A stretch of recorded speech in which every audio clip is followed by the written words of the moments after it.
বাস্তব বলছি, কিচ্ছু নাই তাই। এটা মানছেন? মাস 3 আগে বোম্বেতে একজন ভিখারি ধরা পড়েছে, তার ঘর থেকে 200 কোটি টাকা বেরিয়েছে। ইসলামপুরে কেউ আছে এত বড় লোক 200 কোটি টাকা? কিন্তু সে মাল ভিক্ষা করে, ছিঁড়া জামা পরে হাজি আলীর দরজা, আর রাতের বেলায় হারামখোর 5 স্টার হোটেলে দেশি মুরগি খাচ্ছে। ও খাবার আপনিও খেতে পারবেন না, দামি দামি খাবার।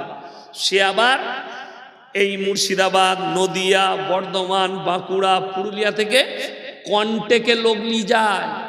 তোকে জায়গা দেবো, ভিক্ষা করবি সারাদিন, তোকে মাসে এত বেতন দেবো। কত বেতন? 30,000 বেতন। আর সে তার মাথাতে হাত বুলিয়ে 2 লাখ টাকা ইনকাম করছে এক একটা মানুষ পেছু। তার ঘর থেকে 200 কোটি বেরিয়েছে, সে ভিখারি। তো আপনি জানেনই না। ওই জন্যে মায়ের দিকে বলছি, সব থেকে রোগ খারাপ কাদের জানেন? মায়েদের। গায়ে গেছে, ছেলেরা তো সব বাজারে গেছে, ব্যবসায়ী গেছে, আর পাড়ায় ঢুকে আমার মায়েরা তুমি যদি দান করো মা, জান্নাত অবশ্যই যাবে মা। আর দেখলে শালা জান্নাত একদম ঘরের দরজায়। দে 4 লাখ টাকা, গায়ের মাদ্রাসাকে দিবে না, ও এসে সুর করে বলছে ওকে দিবে। এইটাই কষ্টের। এমোশনের একদম কাঁদিয়ে দিবে, দিয়ে মেয়েদের কাছ থেকে টাকা আদায় করে দিবে। আমি আমার গ্রামে ধরেছি 3 জনকে। কত টাকা বেতন পাও? মারুতি নিয়ে আদায় করছো, হুজুর বেতন নাই। কত? বলে হাফ হাফ। আচ্ছা, মারুতি খরচা কার? মাদ্রাসা। ড্রাইভার কার? মাদ্রাসার। মানে 1 টাকায় 75 পয়সা ওই হারাম করে 25 পয়সা মাদ্রাসা পায়। 100 টাকায় 25 টাকা মাদ্রাসা, 75 টাকা ওর। এইটা যদি কোন বাপের বেটা মৌলবি মুফতি হালাল বলতে পারে, আল্লাহর কসম খেয়ে বলছি আমি জীবনে আর সমাজের মুখে কথা রাখবো না। কোন বাপের বেটা মুফতি মৌলবি হালাল বলে দেখে আমি জীবনে আর কথা রাখবো না। এগুলো অন্যায়, এবং এই মাদ্রাসার প্রতি অন্যায় করা হচ্ছে। বড় কষ্ট লাগে। আমার মাদ্রাসার চালের প্রয়োজন, আমিও একজন মাদ্রাসাওয়ালা। আপনাকে এসে বললাম ভাই, আপনার মসজিদে দাঁড়িয়ে বললাম খুতবা দিয়ে জুম্মার দিনে, ভাই আমি ইয়াসিন, আপনারা চিনেন অমুক মাদ্রাসা, এই মাদ্রাসার জন্য আমার মাসায় জালসা আছে, যদি 10 কুইন্টালের মতো চাল লাগবে, আপনারা যে যা পারবেন দেন। আচ্ছা বলুন, এতে বদনামের কিছু ব্যাপার আছে? বদনামের ব্যাপার নাই। আমি মাদ্রাসার জন্য চাইছি, কওমের খিদমতের জন্য চাইছি, আপনি দিবেন, বদনামের কিছু নাই। বিশ্বাস করুন, আমি বলি আমার গ্রামে বাইরে থেকে আদায় করতে এসছে 35 ঘর দাস আছে। দাস, তারা খুব ভালো, ভদ্র, নম্র, খুব ব্যবহার ভালো। তাদের পাড়ায়, তাদের দরজায় চলে গেছে। তারা কি ঘুরিয়ে দিবে? এসছে যখন দিয়ে দাও। কিন্তু কষ্টটা কোথায় লাগে জানেন? আমার বন্ধু সুনীল দাস একসাথে ক্লাস ফ্রেন্ড, ফুচকা বিক্রি করে। আমার বন্ধু গঙ্গারুই দাস, সে যখন বলবে ইয়াসিন ভাই তোমরা ভিক্ষা কেন করো, তখন আমাকে তো মনে হবে ফাটাল পেলে ঢুকে যাই। কথাটা বুঝতে পারেননি? অথচ এই বিদ্যা তো আমাদের নয়। আজকে বহু মাদ্রাসাওয়ালা ছোট ছোট বাচ্চাকে হাতে থলি ধরি দিয়ে গ্রামে পাঠিয়ে দিচ্ছে, যা আদায় করে নিয়ে আয়। ওই মাদ্রাসা রাখার থেকে তালামের দিয়া অনেক উত্তম। যারা বাচ্চাগুলোকে দিয়েছে, তার মা, আমার ছেলে হাফেজ হবে, আমার ছেলে হাফিজে কোরআন হবে, আমার ছেলে মৌলবি হবে, আর তার ছেলেকে ভিক্ষা বিদ্যা শিখাচ্ছ। আর একটা ছেলে মাদ্রাসায় পড়তে পড়তে চোর হয়ে যাচ্ছে, মাদ্রাসা ছেড়ে দিয়ে ভিক্ষা বিদ্যা শুরু করে দিচ্ছে। এরকম হাজারো পাবেন, আমার কাছে দলিল আছে। একটা বলবো না, আমার ওখানে একজন ডাক্তার বাবু আছেন, ডাক্তার সৈদুল হক, খুব ভালো লোক, দানি লোক। একজন গিয়ে বলল যে শওকত সাহেব পাঠিয়েছে, মানে আমার আব্বাজি। কেন? বললে 5 বস্তা সিমেন্ট কম পড়ে গেছে, টাকা দিতে বলল। ডাক্তার সাহেবের ডাউট হয়েছে, আমার কাছে ইয়াসিন সাহেব, শওকত সাহেব পাঠালে তো 5 বস্তা সিমেন্ট বলবে না, 100 বস্তা বলবে, না হলে 50 বস্তা বলবে, বেশি বলবে। 5 বস্তা আমাকে ফোন করলো, হুজুর কোথায় আছেন? আমরা জলসায় আছি। বলছে আচ্ছা, কেউ কি আপনার আব্বা আর আপনি কি পাঠিয়েছেন? আমি কিসের জন্য বলুন তো? বলে 5 বস্তা সিমেন্ট আপনার মাদ্রাসার মসজিদ হচ্ছে কম পড়ে গেছে। আমরা হারাম করে ছবিটা তুলে পাঠান তো আমাকে। সে যখন বাইরে ডাক্তার বাবু চেম্বারে ফোন করছে, ও তো বাইরে থেকে শুনতে পাচ্ছে, লাগিয়ে দিয়েছে ইয়াসিন সাহেবকে ফোন, মাল পালিয়ে গেছে। চোর, অথচ তার মাথায় টুপি আছে, আমাদের মতো দাঁড়িয়ে আছে। আপনি ভেবে দেখুন, ওই ডাক্তার সাহেব উনি মুসলিম, উনার মনে কি মাইন আসবে যে এই মৌলবীরা চুরি বিদ্যা করে খায়? কত বড় কষ্ট লাগে। তাকে ধরেছিলাম, ধরার পরে তার পরিবারকে জানালাম এইভাবে কেন খাবে, এটা তো হারাম। মুখে দাঁড়িয়ে আছে, মসজিদে নামাজ পড়ছে, মানুষ তাকে ভদ্রলোক মনে করে, কেন এটা হবে? ওই জন্য আমার বন্ধুগণ, নবীজি যখন এলান করলেন ওমা ইউকরিদুল্লাহ কারদান হাসানা, বেঈমান কাফেররা বলতে লাগলো আল্লাহ ফকির হয়ে গেছে, নাউজুবিল্লাহ। হযরতে আবু বকর সিদ্দিক রাদিয়াল্লাহু তাআলা আনহু মক্কার এক গলি দিয়ে পেরিয়ে যাচ্ছে, আর দুজন বেঈমান বসে মাজাক করছে। মাজাক হয় না বন্ধু বন্ধুতে, তারা মাজাক করে বলছে, এই শুনেছিস মুসলমানদের আল্লাহ ফকির হয়ে গেছে? হযরত আবু বকর সিদ্দিক রাদিয়াল্লাহু তাআলা আনহু বরদাশত করতে পারেননি, বেঈমানকে এক চড় মেরেছে, বেহুশ হয়ে পড়ে গেছে। হযরত আবু বকর চলে গেলেন ওই জায়গা থেকে, তার হুঁশ ফিরেছে। তারা দুই বন্ধু, এই দুজন কাফের নবীজির দরবারে হাজির। হে আল্লাহর নবী, আপনার আবু বকর আমাকে বিনা কারণে চড় মেরেছে। উক্তকালে আবু বকর হাজির। আল্লাহর নবী বললেন, হে আবু বকর, তুমি কি বেঈমানকে চড় মেরেছো? ইয়া রাসূলুল্লাহ, হে আল্লাহর নবী, আল্লাহর শানে এমন কথা বলেছে, আমি আর বরদাশত করতে পারিনি, এক চড় মেরেছি। সেই বেঈমান কাফের বলছে, আমার একজন সাক্ষী আছে, আমি আমার মাবুদের কসম করে বলছি আমি এই কথা বলি না। একদম ফুল কথা পাল্টিয়ে দিল। আপনার আবু বকরের সাক্ষী কে আছে, নিয়ে আসতে বলুন। আবু বকর একা, এরা দুজন। বিচারে বসলেন মুহাম্মদ সাল্লাল্লাহু আলাইহি সাল্লাম, বিশ্ব নেতা, শ্রেষ্ঠ পয়গম্বর বিচার করছেন। আমার মতো ফুটো মৌলবি নয়, আমি আমার কথাই বলবো, আমি কারো কথা বলবো না। আমাকে যদি বিচার করতে দেন, গাঢ় দুধে চা খাইয়ে দিলি বিচার পাল্টি গেল। আমাকে যদি বিচার করতে দেন, খালি 500 টাকার নোট এরকম করে খালি এখানে গুঁজে দিয়ে, ড্রেনটা এরকম যাচ্ছিল, তোর ঘরের মধ্যে দিয়ে ভরে দেবো। ঠিক বললাম না? বললাম, রাগ করেন। আমি আমার কথা বলছি, আমি কারো কথা বলি না, আমি আমার কথা। এরপর যদি কেউ করে থাকে তার গায়ে লাগলে আমার দোষ নেই। তুমি যদি করো এরকম, তো তোমার গায়ে লাগতে পারে, কিন্তু বেঈমানি করেছো, তাই না? আমার বন্ধুগণ, আমার ভাই, আল্লাহর নবী কি উত্তর দিলে জানেন? বিসমিল্লাহ। হে আমার আবু বকর, শোনো, তুমি যদি সাক্ষী না আনতে পারো, আমি বেঈমানকে বলবো তোমাকে মেরে প্রতিশোধ নিয়ে নেবে। এটা ছিল নবীজির বিচার। কালিজার টুকরার বিচার করলেন বেঈমানদের সামনে, ন্যায় বিচার। নবীজির চোখে পানি, হযরতে আবু বকরের চোখ দিয়ে পানি পড়ছে। কেন? হযরতে আবু বকর বুঝতে পারছেন, আমি যদি সাক্ষী না আনতে পারি, নবীজি এতটা ন্যায় পরায়ণ, বেঈমানকে বলবে মেরে তুমি প্রতিশোধ নাও। আর আল্লাহর নবী বুঝতে পেরেছেন, আমার আবু বকর জীবনে মিথ্যা কথা বলবে না। দুজনেরই চোখে পানি। আর বেঈমান কাফের দুজন দাঁড়িয়ে মজা নিচ্ছে। ইমানদারির সঙ্গে বলুন, আবু বকর হকের উপরে আছে না? না, হকের উপরে। আল্লাহর কসম, আল্লাহর মদদ দেখুন। আমার আল্লাহ রাব্বুল আলামিন জিবরিল আমিনকে পাঠালেন, ইন্নাল্লাহা ফাকিরু ওয়া নাহনু আগনিয়া সানাকতুবু মা ক্বালু। হে আমার নবী, আল্লাহ আবু বকরের সাক্ষী, আমি আল্লাহ নিজে দিচ্ছি, বেঈমান কাফের বলেছে আল্লাহ ফকির। জোরে বলুন সুবহানাল্লাহ। আবু বকরের সাক্ষী আল্লাহ স্বয়ং নিজে দিলেন নবীজির কাছে, বেঈমান কাফের বলেছে আল্লাহ ফকির। আমার বন্ধুগণ, আর আপনার আল্লাহর প্রতি বিশ্বাস নেই যে আপনি হকের উপরে চললে আপনি খেতে পাবেন না, আপনি হক বললে আপনি টিকতে পারবেন না, হক বললে আপনার মৃত্যু আসবে?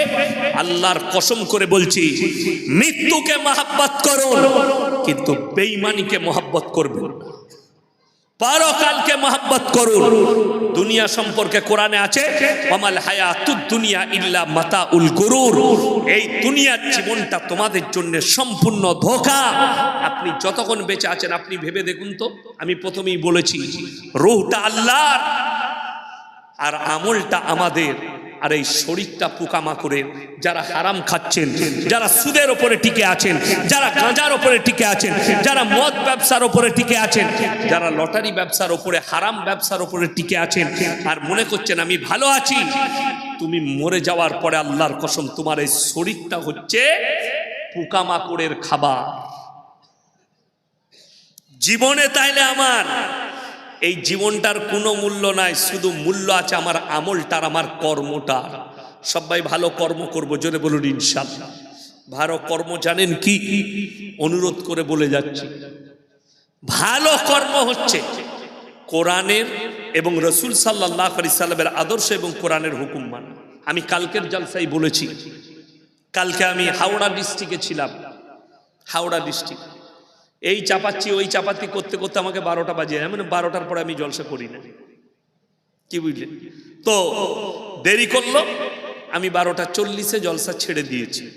আমি ওইটুকু সময়ের মধ্যে খালি এতটুকু বুঝিয়েছি যে যদি কোনো মুসলমান সে যদি নবীজি সাল্লাল্লাহু আলাইহি সাল্লামের আদর্শ এবং কোরআনের উপরে টিকে থাকে, তার কাছ থেকে কেউ কষ্ট পেতে পারে না। মূর্খ অশিক্ষিত যারা হবে তাদের কাছ থেকে লোক কষ্ট পাবে। যেমন একটা ভাষা শুনে যান, রাস্তাঘাটে আপনি আছেন কোথায়? ইসলামপুর বাজারে, কেউ আল্লাহকে গালি দিচ্ছে, এরকম লোক আছে না? আপনি দেখলেন একটা মূর্খ ছেলে গুটকা খায়, বিড়ি খায়, সিগারেট খায়, সে ইয়াসিন সাহেবকে গালি দিচ্ছে, আপনি আমাকে ভালোবাসেন, তার সঙ্গে তর্ক করলে আপনিও ওই রকমই মূর্খ হয়ে গেলেন, তাই না? কোরআনে আছে ওয়াইদা খাতাবাহুমুল জাহিলুনা ক্বালু সালামা, তোমরা অশিক্ষিত মূর্খ জাহিলদের সঙ্গে তর্ক বিতর্ক করো না। আল্লাহ সম্পর্কে যার জ্ঞান নেই, নবী সম্পর্কে যার জ্ঞান নেই, রসুল সম্পর্কে যার জ্ঞান নেই, তার সঙ্গে কি তর্ক করব? যেমন কিছুদিন আগে দেখলাম এই বিহারের মুখ্যমন্ত্রী একজনের হিজাবটা টেনে দিয়েছে, একটা মুসলিম ডাক্তার মেয়ে টেনে দিয়েছে, অনেক সমালোচনা আলোচনা হয়েছে। আমি দেখলাম কেউ কেউ বলছে আপনি বেটিকে জैसी है, खींच दिया तो क्या बड़ी बात है, थोड़ा मजाक कर दिया बेटी समझकर, क्या बात है। তো আমি তাদেরকে বলতে চাই, তোমার বোন যদি বাজারে থাকে আর আমি যদি কাপড়টা টেনে দিয়ে বলি মেরে বহিন জैसा है, তুমি মেনে নিবে? দুঃখের বিষয়। যাই হোক, তুমি যে কোনো জিনিস বলে ঢাকতে পারো, আল্লাহ বিচার ঠিক করে দিবে। করবে না? করবে না? আল্লাহর বিচার খুব কঠিন। আমি দেখলাম একজন মুসলিমদের অ্যাঙ্কার, তার নাম হচ্ছে রুবিকা লিয়াকত, সে একটা ডিবেটে বলেছে যে আগার মুসলমান লড়কি কো পর্দা হি করনি থি, পর্দাই করাটা যদি জরুরি হতো তো আল্লাহ পর্দা করে কেন পাঠায়নি? আমি বলেছি এক মরতবা हमारे साथ बैठ जाओ, हम जवाब दे देंगे इंशाल्लाह, और ऐसे जवाब देंगे तुम डिबेट छोड़कर भागोगी, जवाब नहीं दे पाओगी। বলছে আল্লাহ কেন পর্দা করে পাঠায়নি? যদি পর্দাটা ফরজি হয়, হিজাবটাই পরতে হয়। আপনি আমি দুনিয়াতে এসেছি ন্যাংটোটা কাপড় পরে, কথা বলে না? ন্যাংটো। তাহলে তুমি যখন জন্ম নিয়েছো ন্যাংটো, तू कपड़ा क्यों पहन रही है नंगी घूम? तुमको देखने में मजा भी आएगा, जो लोग देखेंगे उनका मजा लेंगे, बहुत अच्छा लगेगा। क्यों?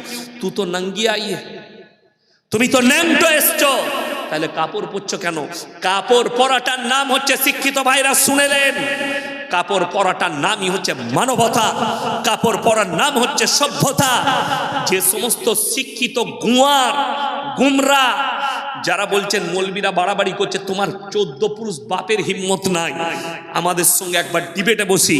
এখানে যদি ওই রকম কোন বাপের বেটা ডাক্তার, মাস্টার, প্রফেসর থাকেন, স্টেজে আসুন, আপনার কানটা মুচুড়ে আমি পড়িয়ে দেবো পর্দা কাকে বলে, পোশাক কাকে বলে, সভ্যতা কাকে বলে। আমরা তো পড়েছি থ্রির ইতিহাসে, কি পড়েছি? আদিম যুগের ঘটনা। মানুষ কাপড় পরতে জানতো না, মানুষ অশিক্ষিত ছিল, পুরা মাংস খেত, মানুষ রাঁধতে জানতো না, মানুষের কাপড় ছিল, পোশাক ছিল গাছের ছাল, পোশাক ছিল গাছের পাতা। মানুষ সভ্যতা লাভ করলো, কাপড় পরতে শিখলো আস্তে আস্তে। তাহলে যদি কাপড় পরাটা সভ্যতা হয়, তাহলে ন্যাংটোটা কি? শিক্ষিত মানুষেরা শুনেলেন, যুবক যুবতী যারা স্কুল কলেজে পড়ো, তারা কান খুলে শুনে নাও, কিয়ামতের আলামতের মধ্যে একটা মারাত্মক আলামত, বর্বরতার যুগের পাপগুলো আবার মডেলিং হয়ে ফিরে আসবে। এক যুগে মানুষ ন্যাংটো থাকতো, আখরি জামানায় আবার এরা ন্যাংটো ঘুরে বেড়াবে। তা না হলে ঈদেতে নতুন প্যান্ট কিনে এনেছে, জিন্সের প্যান্ট, ঘরে এসে বেলেটে করে খাচ্ছে। মা বলছে এটা কি করছিস? বল তুই বুঝবি না, ডিজাইন। শালা ছিঁড়া প্যান্ট ডিজাইন, অবাক হয়ে যাবে। জাঙ্গিয়া দেখা যাচ্ছে, আন্ডার প্যান্ট দেখা যাচ্ছে, সবই দেখা যাচ্ছে। 5 ওয়াক্তের নামাজ পড়া ফরজ না ফরজ নয়? কথা বলেন। 90% মুসলমান এখন বেনামাজি। ঠিক বললাম না ভুল বললাম? অথচ আমাদের মতো মৌলবি এলে, হুজুর একটা সেলফি তুলব, সেলফি তুলছে। আমার কালকে মারামারি লেগেছিল, আমরা একজনা সেলফি তুলতে দেবো, আমার সময় নাই, আমার কালকে উত্তরবঙ্গে জলসা আছে, আমি মোটেই সেলফি তুলতে দেবো না। গাড়ি রেডি করতে বললাম, গাড়ি চেপে পালিয়ে গেলাম। সেলফি তুলছে আমার, কিন্তু চুল কেটেছে শুয়োরের মাথার মতো। সেলফি তুলছে আমার, প্যান্ট পরেছে জানোয়ারের মতো, মানে পাছাটা বেরিয়ে আছে। আমাকে ভালোবাসার মানে কি হলো? আপনি শেখকে বলছেন ভালোবাসা, কিন্তু পোশাক তোমার হারাম খোরের মতো, চুল তোমার হারাম খোরের মতো, চলাফেরা তোমার বেঈমান কাফেরের মতো। তুমি কি ভালোবাসবে? শুনেলেন বেঈমান, আমার যুবক যুবতী শোনো, বেঈমান কাফেররা তাদের মিশনে কামিয়াব হয়ে গেছে। তারা চেয়েছিল মুসলমান ইমান হারা হোক, মুসলমান মসজিদ থেকে দূরে সরে যাক, মুসলমান কোরআনী তালিম থেকে দূরে সরে যাক। আজকে আপনাকে তারা কামিয়াব হয়ে গেছে তালিম থেকে সরাবার। এত মেহনত, এত মাদ্রাসা, এত জলসা, এত জুলুস, দাওয়াত তবলিগ, তবলিগি জলসা, আদায়ের জলসা, এত বয়ান করছি। 2 কোটি লোক আমার বাড়ির কাছে ইজতেমায় হাজির হলো। আমি আপনার বুকে হাত দিয়ে বলুন তো, এই থানাটা ইসলামপুর থানা তো? এই ইসলামপুর থানায় বন্ধন লোন, গ্রুপ লোন নাই? ঘরে ঘরে স্বামী 5 ওয়াক্তের নামাজ পড়ে আর বউ গ্রুপ লোন করে। জান্নাতে যাবে, তুই জান্নাতে ঝাঁটা খাবি কম, যা তো জান্নাত রেডি করা আছে। নিজের বউকে এখন ঘর ঢুকাতে পারলি না, বউ কোমরে কাপড় গুঁজে চলে গেল গ্রুপ লোন নিতে। ভেবে দেখুন, যারা বলছেন যে হুজুর আমাকে কি আপনি খাবার দিবেন, আরে দুঃখ লাগে, টোটো চালায়, আপনার এখান থেকে ইসলামপুর যায় প্রত্যেক দিন টোটো নিয়ে, আর আসে মাসে প্রত্যেক দিন 1000 টাকা রোজগার। ইসলামপুর বাজারে টোটো চালায়, 1000 টাকা রোজগার করে। 30 দিনে কত হলো বাবা? 30,000। আর একটা ইমামের 30 দিনে 5,000, একটা ইমামের 30 দিনে 10,000। ঠিক বললাম না? 30টা বেশি না 10টা বেশি? কথা বলে না? 30টা বেশি। 5,000 টাকা কারেন্ট খরচা বাদ দিয়ে দেন, তারপরও 25,000 থাকবে। এই 25,000 টাকা রোজগারের পরেও টাকা কুলাইনি, বরকত হয়নি, বউকে বলছে গ্রুপ লোন লিয়াই। আর ভেবে দেখো, তোমার মসজিদের ইমামের 8,000 বেতন, তার বউকে গ্রুপ লোন করতে হয়নি, তার বউকে বন্ধন লোন নিতে হয়নি। তার কারণ কি জানেন? তার কারণ হাদিসটা শুনেলেন। আমরা মৌলবীরা রাসূল সাল্লাল্লাহু আলাইহি সাল্লামের হাদিসের ওপরে আমল করছি। আপনার কি মনে হয় মাদ্রাসায় যে শিক্ষকগুলো তালিম দিচ্ছে আপনাদের, আমরা যারা মাদ্রাসায় পড়াচ্ছি, আমরা কি ব্যবসা করতে জানি না? আমরা কি তোমার মতো ব্যবসা করতে পারবো না? ব্যবসা করলে তোমার থেকে ভালো ব্যবসা করতে পারবো, ভালো প্রফিট হবে। মাদ্রাসায় তুমি 10,000 বেতন দিচ্ছ হেড শিক্ষককে, ব্যবসা করলে সেই হেড শিক্ষক 30,000 টাকা ইনকাম করত। আমার এক বন্ধু বর্ধমান টাউনের টোটো চালাচ্ছে, টোটো। আমার বন্ধুর নার্সিংহোম আছে বড়, আশা নার্সিংহোম, নাসির ভাই, তার অফিসে বসে আছি। সে একদিন দেখতে পেয়ে ঢুকলো আমার গাড়ি দেখে। আসসালামু আলাইকুম ইয়াসিন ভাই, ভালো আছেন? আপনি কি করছো? ওই যে একদম স্বাধীন ব্যবসা করছি, টোটো চালাচ্ছি। আমি বললাম অসম্মানের কাজ। তুমি মাদ্রাসায় কত বেতন পেতে, মসজিদে কত বেতন পেতে? বলে 10,000। আমি বললাম এটার থেকে অনেক বেশি সম্মান। বললে কেন? আল্লাহর রাসূল সাল্লাল্লাহু আলাইহি সাল্লামের হাদিস, যারা আল্লাহর রাস্তায় দ্বীনের পথে থাকবে, আল্লাহ মৃত্যুকাল পর্যন্ত ইজ্জতের রুজি দান করবে। জোরে বলুন সুবহানাল্লাহ। আপনাদেরকে খানা খাওয়াইছে না খাওয়াইনি জলসাওয়ালারা? খাইয়েছেন তো? হ্যাঁ, কি কি খাইয়েছে? খিচুড়ি না গোশ ভাত? মাংস ভাত খাইয়েছে। আর আমাদের নাস্তায় কি ছিল বলবো না, কাজু পেস্তা বাদাম, খাবারেরটা কিছু বলবো না, যাই হোক খুব ভালো খাইয়েছে। আমরা মাঠে খেয়েছি না আলাদা জায়গায় খেয়েছি? কথা বলে আলাদা জায়গায়। এটা আল্লাহর তরফ থেকে, কোটিপতির ছেলে লয়, গরিবের ছেলে মলবি। 5 ওয়াক্তের নামাজ যারা পড়বে, নবীজির হাদিসে আছে মৃত্যুকাল পর্যন্ত তার রুজিতে কোনোদিন কমি পড়বে না। জোরে বলুন সুবহানাল্লাহ। অথচ বেঈমানরা কামিয়াবি লাভ করেছে। আপনার বাড়ি থেকে নামাজ ছুঁড়ে ফেলিয়ে দিয়েছে, আপনার বাড়ি থেকে কোরআনের তেলাওয়াত ছড়িয়ে দিয়েছে, আপনাকে দিন থেকে সরিয়ে দিয়েছে। আপনি ভরসামান হয়েছে, আপনার বউ ভাত চাবি দিয়ে 24 ঘন্টা মোবাইল ঘাঁটছে। ঠিক বললাম না? 24 ঘন্টা আপনি দেখলেন মানুষ এত। আমি সিউড়িতে জলসা করে এসে রাতের বেলায় খাওয়া দাওয়া হয়নি, রিস তরকারি করেছিল, ড্রাইভার কোনো হোটেলে দাঁড় করা, একটা রুটি খাবো একটু ডাল ফ্রাই নেবো। তো সেখানে দেখলাম একটা মুসলিম ছেলে ছিল, সে বলে হুজুর কি কি খাবেন বলুন। আমি বললাম ডাল ফ্রাই আর রুটি দাও। তো আমি গিয়ে টেবিলে বসেছি, ও আনতে গেছে। একজন ভদ্রলোক অমুসলিম ভাই, তার 2টি মেয়ে, তার স্ত্রী, তাদেরকে নিয়ে ঢুকলো, পাশের সিটে বসছে। বাপটা নাই নাই করে 3 বার জিজ্ঞেস করলো কি খাবে বলো, কিন্তু তারা মোবাইলে ব্যস্ত। আমাকে কি বললো জানেন? স্যার অবস্থা দেখছেন দুনিয়া, এরা আমার সাথে কথাই বলে না। স্বামী স্ত্রী রাতের বেলায় শুয়ে আছে, কথা হয় না। কথা হয়? ও মোবাইল নিয়ে এদিকে কুটুক কুটুক, আর ও ওই দিকে দিয়ে দুজনাই মোবাইল নিয়ে পড়ে থাকে। দুজনারই যৌবন হারা। দেউ হুজুর খুঁজে বেড়াচ্ছে কোন হুজুরের তাবিজে ছেলে, বা হারাম কর তাবিজে ছেলে হয়। মৌলবি খুঁজে বেড়াচ্ছে তাবিজ দিয়ে দিলে ছেলে হয়ে যাবে। অবাক লাগে। তাবিজে ছেলে হলে খেপা পঞ্চায়েতগুলো আমাদের দখলে হতো। 4টা করে বিয়ে করা যায় আছে না নেই? আছে। আমরা মৌলবীরা 4টা বিয়ে করতাম, বছরে একটা করে। 10 বছরে কটা? 40টা। 4 10 40। লাঠির জোর, আমার কথা বললেই মারবো, পঞ্চায়েত আমার।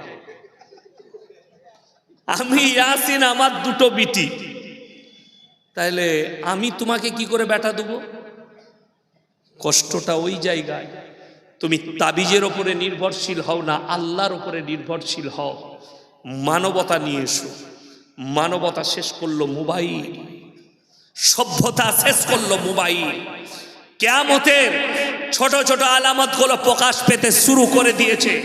তার মধ্যে নাম্বার 1 মসজিদ, আল্লাহর ঘর। কার ঘর বললাম? আল্লাহর ঘর। সেখানে দেখবে যখন দুনিয়াদারির কথা শুরু হয়ে যাবে। আজকে ইমামের খুতবা চলে জুম্মার দিনে, আর লোকরা দুনিয়াদারির কথা বলে, বলে না? বলে ওই ইমাম যা বলছে বলুন, আমাদের কাজ আমরা করে যাই। 2 বন্ধু বসে